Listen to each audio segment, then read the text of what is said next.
Hello dear student, मैं मुकेश वर्मा आपका फिर से हार्दिक स्वागत करता हूं। तो आज हम देखेंगे कि संविधान का निर्माण आखिर कैसे होता है, किस प्रकार की बैठकें होती है, और ये हमारा पूरा वीडियो जो है संविधान के निर्माण पर आधारित रहेगा। इसके पहले मैंने बताया था कि संविधान के कौन कौन से प्रकार होते हैं, संविधान के कौन कौन से अंग होते हैं, जिसके तहत हमने देखा था विधायिका के बारे में। और विश्व में अलग अलग जो संसद है, जैसे कि भारत में हम संसद कहते हैं, वैसे ब्रिटेन में पार्लियामेंट कहते हैं, और अलग अलग जो कंट्रीज है वहाँ पर अलग अलग नामों से जो है वहाँ की विधायिका को जानी जाती है। तो इस सब चीज़ के बारे में हमने चर्चा कर चुका था। संविधान सभा आखिर हमें मिली कैसे, इसके बारे में आपने देखा था कि अलग अलग जो है मिशन आया था, जैसे कि क्रिप्स मिशन आया था। उसके बाद कैबिनेट मिशन जो है आपका 24 मार्च 1946 को आपका पहुंचता है।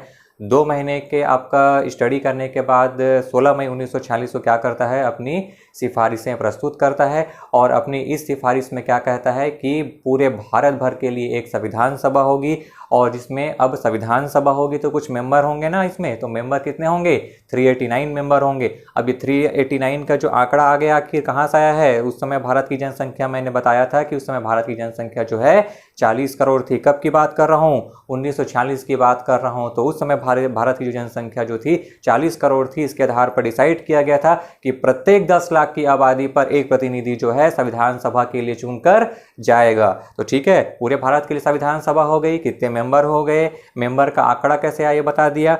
तो अब इनका चुनाव आखिर होगा कैसे, तो इनका चुनाव जो है वयस्क मताधिकार के आधार पर होगा। तो भाई चुनाव हो रहा है तो कुछ पद्धति होगी ना चुनाव की। तो चुनाव की जो पद्धति थी वह एकल संक्रमणीय अनुपातिक प्रतिनिधित्व प्रणाली के द्वारा जो है चुना जाएगा। तो ये तमाम बातें थी। तो आखिर आप बता सकते हैं कि 389 मेंबर में अलग अलग जो डिवीजन किया गया था कहाँ कहाँ से था। तो 389 जो मेंबर थे उसमें से 292 जो सदस्य आएंगे वो ब्रिटिश जो प्रांत थे वहां से चुन के आएंगे, और 4 जो है आपका कमिश्नरी क्षेत्र से आपके चुन के आने वाले हैं। जो ब्रिटिश कमिश्नर, जहां पर आयुक्त जिसे हम कहते हैं, वो क्या करते थे, बैठते थे। और बाकी के बचे 93 सीट्स जो है देसी रियासत, जहां पर राजा महाराजा और रजवाड़ों का जो शासन था वहां पर से क्या था, चुन के आने वाला था। ठीक है, तो ये तमाम प्रकार के बातें हम आपका कर चुके हैं। और जो निर्वाचन था वह अप्रत्यक्ष था, सांप्रदायिक था, इसके बारे में मैंने बताया है। छत्तीसगढ़ से 6 मेंबर शामिल हुए थे, इसके बारे में भी मैंने चर्चा कर चुका है। तो यदि आप इसके बारे में अभी तक हमारे वीडियो को नहीं देखा है तो पिछले वीडियो को आप पहले देख लीजिए, उसके बाद ही इस वीडियो को देखिए। तो चलिए शुरू करते हैं। आज का हमारा क्लास है आपका संविधान का निर्माण, जिसे हम कहेंगे मेकिंग ऑफ द कॉन्स्टिट्यूशन।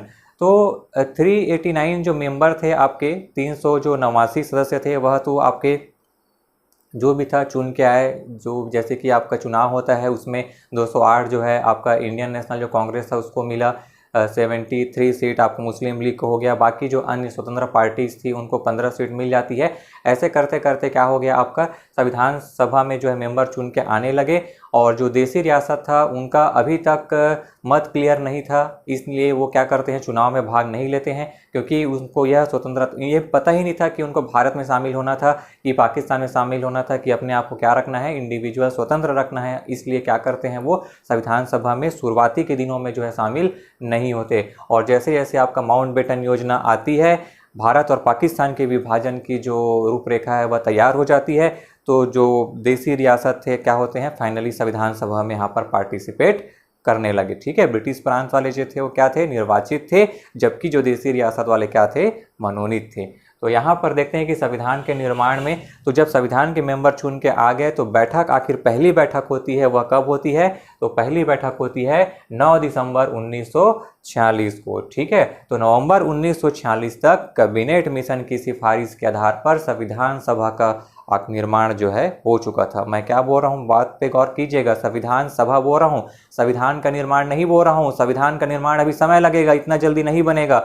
हमारा संविधान काफ़ी वृहद है, हर क्षेत्र को यहाँ पर ध्यान दिया गया है। तो अभी संविधान के निर्माण में आखिर अभी जो है समय लगने वाला है। कितना समय लगेगा इसके बारे में हम बात करेंगे। फिलहाल बात करते हैं कि पहली बैठक जो है 9 दिसंबर 1946 को यहाँ पर हुई थी। एग्जाम में कई अलग अलग एग्जाम में पूछा जा चुका है कि बताइए संविधान सभा की पहली बैठक कब हुई थी। ठीक है, तो इसको याद रखेंगे अच्छे से।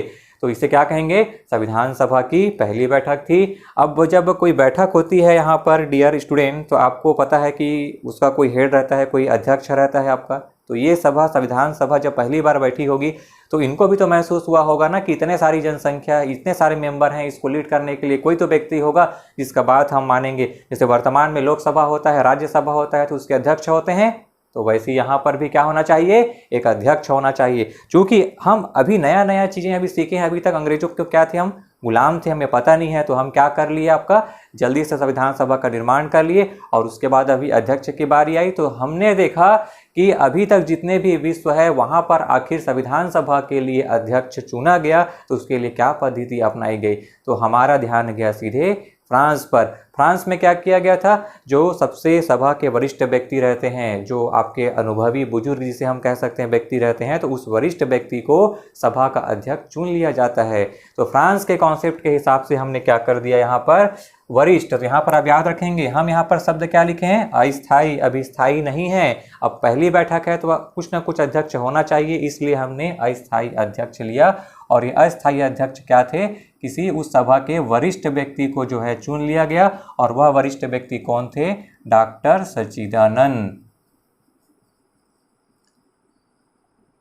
डॉक्टर सच्चिदानंद सिन्हा, इनका नाम याद रखेंगे, आपको एग्जाम में पूछा जा सकता है। ठीक है, संविधान सभा के पहले अस्थायी अध्यक्ष कौन थे, डॉक्टर सच्चिदानंद सिन्हा।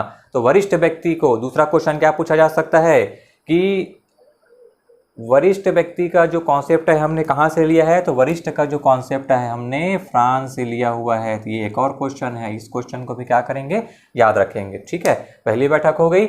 अब उसके बाद क्या होता है, अगले ही दिन हमारे जो अस्थायी अध्यक्ष रहते हैं सच्चिदानंद सिन्हा जी का देहांत हो जाता है और जिसके चलते उस दिन बैठक नहीं हो पाती है। फिर से हम अगली बैठक के लिए जब आते हैं 11 दिसंबर 1946 को, तो ये क्या होगी, दूसरी बैठक होगी। अब फिर से हमारा कोई अध्यक्ष नहीं है, फिर से प्रश्न वहीं पर खड़ा होगा कि हमारा लीडर कौन होगा। तो अब हम क्या करते हैं, यहाँ पर हमारे जो बुद्धिजीवी है वो सोचते हैं कि ऐसा नहीं चलेगा अस्थायी अस्थायी, अब तो यहाँ पर स्थायी अध्यक्ष चुनना ही पड़ेगा। तो फाइनली 11 दिसंबर को क्या किया गया कि एक स्थायी अध्यक्ष होना चाहिए और एक स्थायी उपाध्यक्ष होना चाहिए। हमने सीखा, पिछले बैठक से हमने क्या सीखा कि स्थायी चाहिए और दूसरा चीज़ क्या सीखा, एक उपाध्यक्ष भी होना चाहिए। इन द केस किसी भी परिस्थिति के तहत यदि अध्यक्ष उपस्थित नहीं हो पाता है तो उसका काम जो है उपाध्यक्ष संभाल सके। अभी देखिए ना, हम अभी राष्ट्रपति होता है, उपराष्ट्रपति होता है, लोकसभा का अध्यक्ष होता है, वह मौजूद नहीं रहने पर उपाध्यक्ष क्या करता है, अध्यक्षता करता है। तो हमने पिछले आपकी जो गलती थी उससे क्या किया, सीख लिया और उस चीज़ को हमने नहीं दोहराया। सेकेंड बैठक में, दूसरी बैठक, स्थायी अध्यक्ष। तो बहुत ही अच्छे तरीके से इसे आप याद रखेंगे। स्थायी अध्यक्ष जो है चुने जाते हैं डॉक्टर राजेंद्र प्रसाद, और डॉक्टर राजेंद्र प्रसाद जो है निर्विरोध चुने जाते हैं। इनके अपोजिट में कोई भी व्यक्ति जो है खड़ा नहीं होता है। तो कैसे चुने गए, निर्विरोध चुने गए। ठीक है, उसके बाद स्थायी उपाध्यक्ष की बात करते हैं तो याद रखेंगे आप हरीश चंद्र मुखर्जी।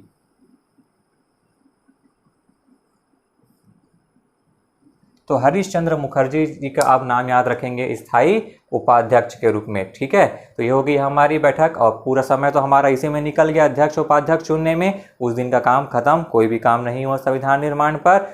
फिर उसके बाद क्या करते हैं हम, एक दिन के गैप के बाद 12 दिसंबर को कोई बैठक नहीं होती है। अगली जो बैठक है 13 दिसंबर 1946 को होती है। तो ये क्या था, संविधान सभा की तीसरी बैठक। अब यहाँ पर बोला गया नेहरू जी के द्वारा कि ये क्या हम बैठकों के ऊपर बैठक करते जा रहे हैं, क्या हम यहाँ पर संविधान सभा में बस ऐसे बैठने के लिए आए हैं, बस यहाँ पर चाय पानी नाश्ता करते रहें और ये है इतना हमें स्वर्णिम अवसर मिला है, तो क्या इस अवसर को हम ऐसे ही गंवा देंगे? नहीं, अगर हम कोई बैठक कर रहे हैं तो बैठक का कुछ ना कुछ क्या होना चाहिए, उद्देश्य होना चाहिए। जैसे कि कोई भी मीटिंग होती है तो हर मीटिंग का एक एजेंडा होता है कि आज इस मीटिंग में किस बारे में हम चर्चा करेंगे। तो हम भी संविधान सभा में आखिर हम बैठ रहे हैं तो इसका क्या होना चाहिए, क्या उद्देश्य है। तो फाइनली यहाँ पर क्या किया गया, पंडित जवाहरलाल नेहरू जी के द्वारा जो है उद्देश्य का प्रस्ताव प्रस्तुत किया गया। तो ये शब्द पे आप यहाँ पर गौर करेंगे, प्रस्तुत।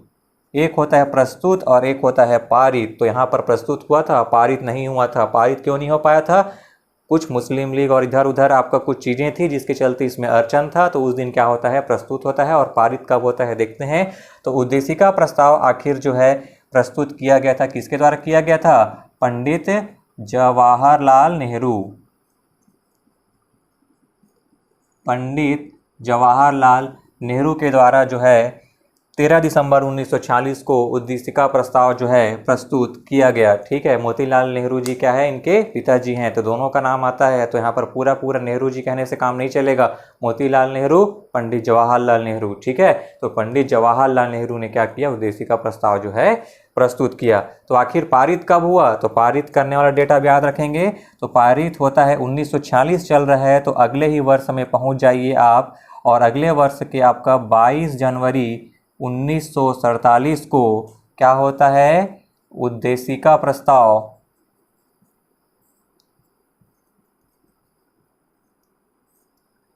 पारित होता है। ठीक है, पारित शब्द पे आप ध्यान देंगे, क्या हो गया यहाँ पर, उद्देशिका प्रस्ताव पारित हो गया।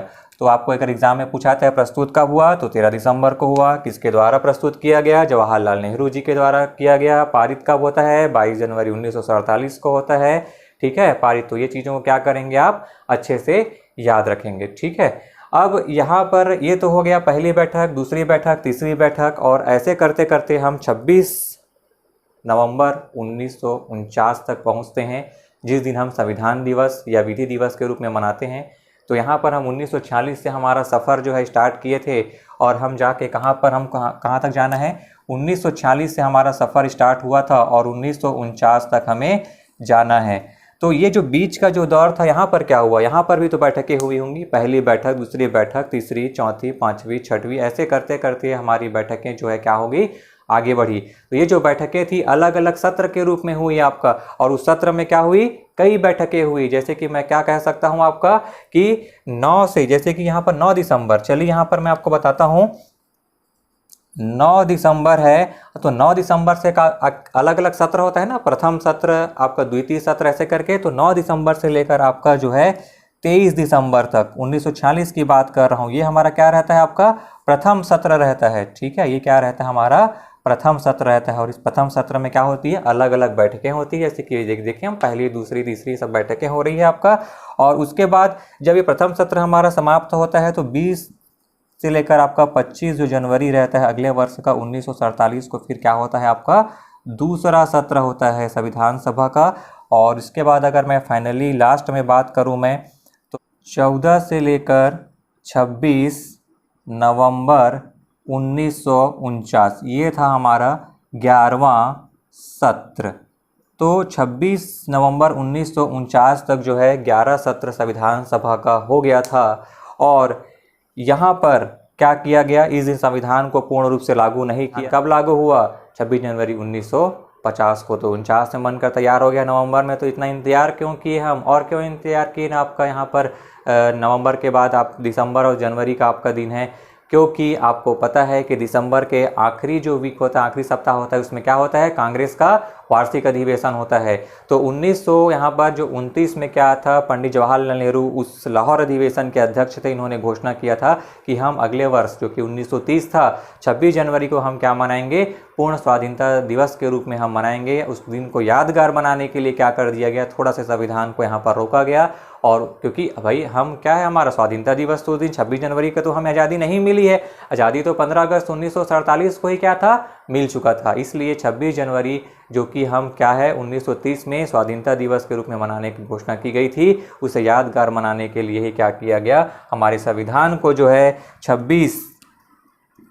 26 जनवरी 1950 को क्या किया गया, यहाँ पर लागू किया गया। तो 26 जनवरी 1950 को लागू किया गया। और यहाँ पर मैं बोला 11 सत्र हो चुका है। तो इसके पहले आपका 3 बैठक होती है, एक आपका 24 जनवरी को, ठीक है, याद रखेंगे 24 जनवरी 1950 को जो है संविधान सभा की जो अंतिम बैठक होती है, जिसमें हस्ताक्षर किए जाता है, आपका 284 मेंबर के द्वारा क्या किया जाता है, हस्ताक्षर जो है किया जाता है। अंतिम रूप से हमारे संविधान सभा, हमारा संविधान जो है बनकर तैयार हो चुका था, उस पर जो है 284 सदस्यों ने क्या किया, आपका यहाँ पर हस्ताक्षर किया। ठीक है, तो 24 जनवरी 1950 को क्या होती है, एक और बैठक होती है। अब चूंकि उसमें कोई निर्माण का कार्य नहीं चला था, इसलिए कुछ लोग क्या कहते हैं कि संविधान का जो निर्माण करने में कितनी बैठकें होती, कितनी सत्र होती हैं, तो 11 और कहीं पर आपका 12 रहता है तो आप यहाँ पर कन्फ्यूज़न नहीं होंगे आपका, ठीक है।